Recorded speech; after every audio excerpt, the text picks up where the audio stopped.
you cannot disrespect your husband at home, and you are respecting another man outside. You don't have regard for your wife at home, then you are showing regard for other women outside. That is totally wrong. Charity should begin from the house. You can't be kneeling down for another man, including your pastor. You are kneeling down for your pastor, your boss at the place of work. Then your husband, you will stand straight at him. Then you are not doing well as a wife. The same thing, you talk to your wife anyhow. You insult her. You see her as rubbish. Then you treat other women better outside. You are not doing well as your husband. So there must be mutual respect. And that is for Sarah to have called Abraham Lord.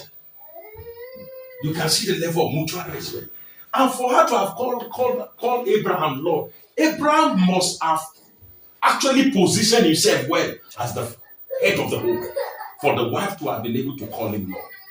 So we must have mutual respect for one another. Thank you, sir. So what do you think the husband or the wife should do to make things right, to make them stay in their marriages instead of fighting, quarreling every day? What do you think they should do? See, the truth is that for every home, there must be challenges. There are challenges in marriages. Every marriage has its own spectacular or peculiar challenge. And you can't shy away from that. Now, it is the duty of the man and the woman for them to be intentional that we are going to make this marriage work. You must be intentional. You are both from different backgrounds, different parents, possibly different culture. So you must come together to agree that we are going to make this marriage work. And that's the reason why I say that marriage is all about teamwork. It's not that it's the man that is putting input, the woman is sitting down there, or the woman is putting input, you are sitting down there, you are looking as the husband. It won't work in team together as husband and wife for you to make your own work. That is one. Then there must be an understanding. Let me tell you, most people are married today. They don't know why God brought them together. And that's the reason why we have seen the insult and assault that we are seeing in marriage. You don't know why God. There's a purpose why God has brought you. There's a purpose why God brought Eve and Adam together. There's a purpose. There's a purpose why God brought Abraham and Sarah together. So there's a purpose for every marriage. The purpose for your marriage cannot be the purpose for my own marriage. So every marriage, every couple should sit down and find out. It's not too late. Even if you are married, you have been married for many years. It's still not too late for you to go back to God who instituted marriage to ask him, why did you even bring us together in the first place? Then by the time you have this understanding, sincerely, you begin to enjoy your home better. Thank you very much, sir. I hope we are learning. Please make sure you comment, like, and share. So I still have this question. Sorry, sir. Oh my God. Let's stay together. Let's stay together. Let's stay together. So, sir, is it right and duty of a woman to do all the house chores? I mean, everything in the house, and also contribute equal percentage of financial needs in the house? Okay. Let me say it this way. The woman is ordained by God to be a helpmate. Is that clear? To be a helpmate. All right. Now, you being a helpmate doesn't mean that you will now fold your arm and be watching your husband doing everything. If you do that as a woman, then you are not doing well. As a wife, you have to compliment your husband. You have to compliment him. So don't wait until he's about dying before you now show up as a wife. Because that's what some people do. Some people think that the man should be the one that should be the financier of everything in the house. Then their own money is for they themselves and their children. Just like they used to say, your money as a husband is our money. Then your own money, my own money is for me and for my children. Then I keep telling them that when you saddle this man with so much responsibility and is pressurized and eventually loses his life, the whole responsibility now will be on you as the wife, which will be too much on you as a wife. So why don't you now team up together to run the family with understanding and make the load to be easy for each other? Don't wait until things have gone on before you. So, and let me also say this, that it's based on mutual understanding. It is based on mutual understanding. If God has made you the wife as the breadwinner of the house, the outsiders need not to know that you are the one that is financing the home. I don't pray for any man that your wife should be the financier of the home. But if eventually it happens, there is nothing bad about it. If your wife is the breadwinner, there's nothing bad. Mutual understanding, nobody will even know. I know of a couple that the wife is the one working. The husband's income is nothing to compare with the wife's income. And you wouldn't even know, except those of us that are insiders, that are very, very close, that you will get to know. Even when it comes to spending outside, it's the man that spends money. If the woman needs anything, she requests from the man outside. So nobody gets to know that she is the breadwinner of the house. So it's based on mutual understanding. Domestic work should be done by everybody. As a man, nothing stops you from cooking for your wife. Nothing stops you from washing dishes for your wife. It doesn't make you a lesser man. It is African foolish mentality that will make a man to say, when it comes to domestic work, it's only meant for women. That is African. It is not biblical principle at all. For example, there's nothing I don't do in my house. Before they even wake up, I've already put water on gas for them to take their bath. I wash dishes, I clean the house, I fetch water in my house. And that has not reduced me as the head of the home. Rather, it has brought more respect and regard for me as the head of the home. So we should have that understanding. Thank you, sir. Yeah. Wow. This is very interesting, and I know it's going to bless you. So, sir, is beauty enough to keep a woman in her marriage? Like just physical beauty? Physical beauty. Yeah. Is it enough to keep a woman in her marriage? Physical beauty cannot keep a home. Physical beauty won't keep a home. It's the beauty of character that will sustain your marriage. You are physically beautiful, character-wise, you are very ugly, you can't sustain a home. It cannot. We don't eat beauty. We don't eat beauty. But beauty of character. Character is like perfume. It's like deodorant. And when you discover there are some deodorants you will wear that are very, very unpleasant. So if your character is not molded, you will become very unpleasant in marriage. But if you have good character, it will be like a sweet perfume to anyone who comes your way. That is the beauty of character, and that is what sustains you, not the physical beauty. You talk about physical beauty, I tell you, your marriage may not last for 1 year. If that is what you are hinging your marriage on. But the beauty of character, with the fear of God in you, then you'll be able to sustain your home. Thank you very much, sir. So this will be the end of this program. For today, a lot of people are still going to be coming our way. But before we end it, sir, what will be the advice that you give to men that don't like their wife dressing fine because they don't want other men to look at them? But when they go out, they'll start admiring other women. What advice will you give to them? Then you are doing yourself a lot of disservice. If the woman at home is not presentable to you, you are doing yourself a lot of disservice. Whatever outlook your wife has, whatever you wish to see in another woman as a man, you should finance it. You should make your wife to become such that is admirable to you. Whatever dresses she's putting on is for you as the husband. And for women that dress crazily, your husband is complaining, doesn't like a particular dress. What are you dressing for? If you are dressing like a prostitute and your husband is complaining about it, doesn't like a particular, please change for him. You are not dressing for outsider, you are dressing for the man. So whatever way your husband desires you to dress, please as a wife, dress to please him. Then you will enjoy your marriage. Thank you very much, sir. I don't know if I should ask this last question. Should I read it? It's about sex. Yes, sir. Is it right for a husband to force himself on his wife, even when she's not in the mood? Like I know she's supposed to give it to the husband, but some men, I've had some men raping their wives. Is it right? Okay, I don't just want to quickly judge here.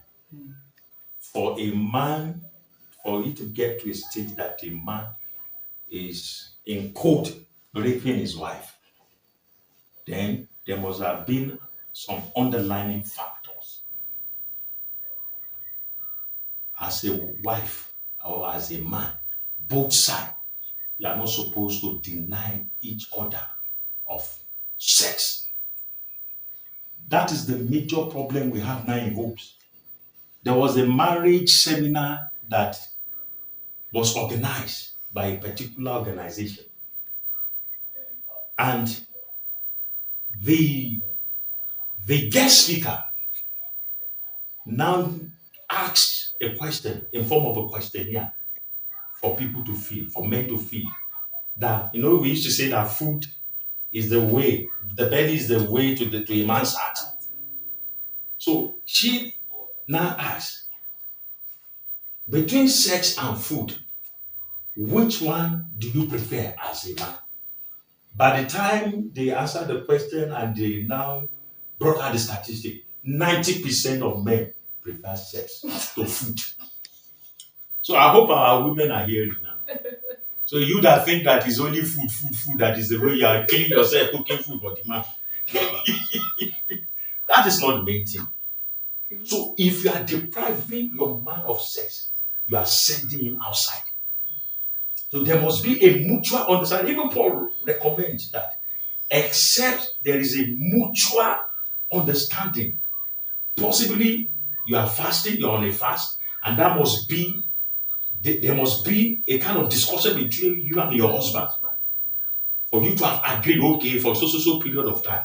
And the Bible recommends that you should quickly go back after the program so that the devil will not take advantage of the situation.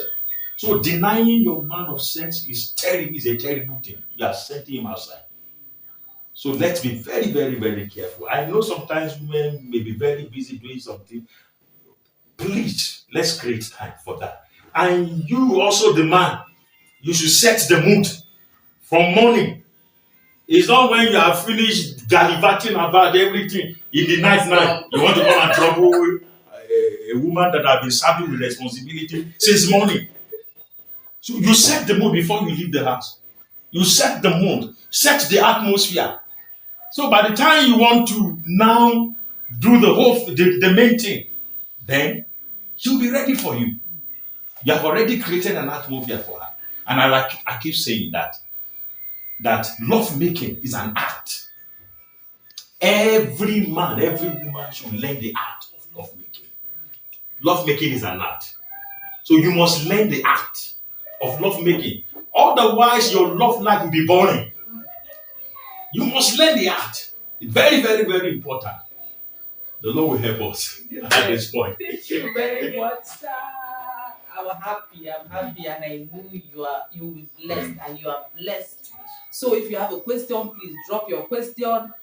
Sorry, I want to say something that I've also observed in recent time that is actually affecting home. That has brought a kind of gap between the husband and the wife is social media. As good as social media is, as good as GSM is, it has actually brought serious gap in homes. That you find that a man and a woman under the same roof cannot communicate with each other for hours. Everybody is busy on his or her phone. As husband and wife, you don't discuss. It has even reached a stage now. A woman will be asking, okay, what do I cook for you on WhatsApp? The wife might say, okay, And the man will be there. and both of them are there. They are the same, under the same roof. I'm telling you things that are happening now. This social media has taken a lot. You are there with your husband and with your wife. You can't communicate. And that's the reason why the older generations is saying they enjoy their marriages better than us.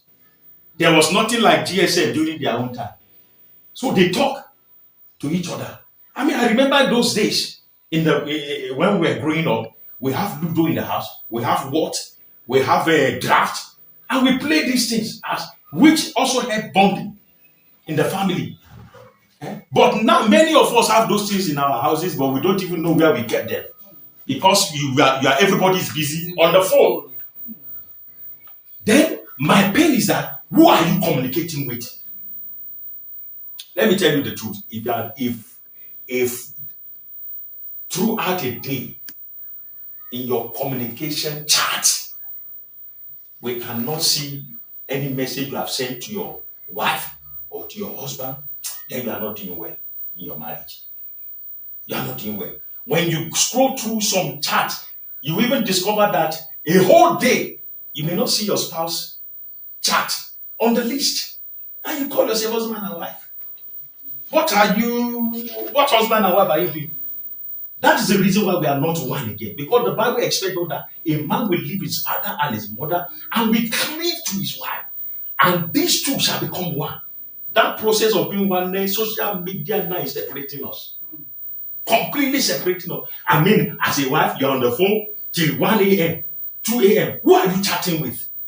Your husband in the same house with you is busy chatting with. Who is he chatting with? And that's the reason why you discover that the devil creeps in. And you begin to see, okay, now as a wife, I don't have access to your phone. After putting fingerprint for lock, you will put pattern. After pattern, you will put code. Safeguarding your phone from your husband. Your husband doesn't have access. The same thing with the man. Your wife doesn't have access to your phone. What are you hiding from them? Why God expects us that both of us should be naked? The Bible said they were both naked and they were not ashamed.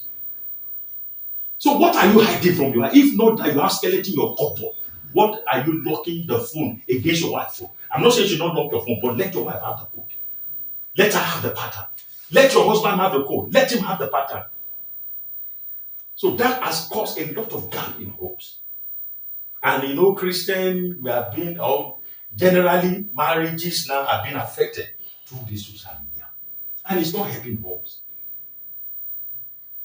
So I told you that a successful marriage, we must be intentional. We must be, a time should come that we should sit down together. Okay, so time, no more phone, as husband and wife. Let's discuss. How was your day? What were the challenges you faced today? Then you advise. You make suggestions. You encourage the man. You encourage the woman. Then life goes on. This is mind blowing. Sir, we thank you and we are grateful for honoring our invitation. This will be the end for today's episode, and I'm going to bringing you other questions. Please, if you have a question, drop it in the comment section, and we're going to we'll be attending to it. Thank you very much. Make sure you like, share, and follow my YouTube. Follow me on YouTube. Subscribe. The Reality with Anne. Please don't forget to on your notification bell so that whenever I upload new videos, you see them. God bless you, and thank you once again, Pastor Larry Ashonibare. Thank you so much, bye. We are glad and we are happy to have you, and thank you. Have a great day. Okay, I want to use this medium to invite viewers to subscribe, like, share, and comment on The Reality with Anne. It's very, very important. Please, let's do that. Hit your like button, your subscribe button, and make comments as well. They will be glad that you are following us. Thank you so much. Thank you, sir.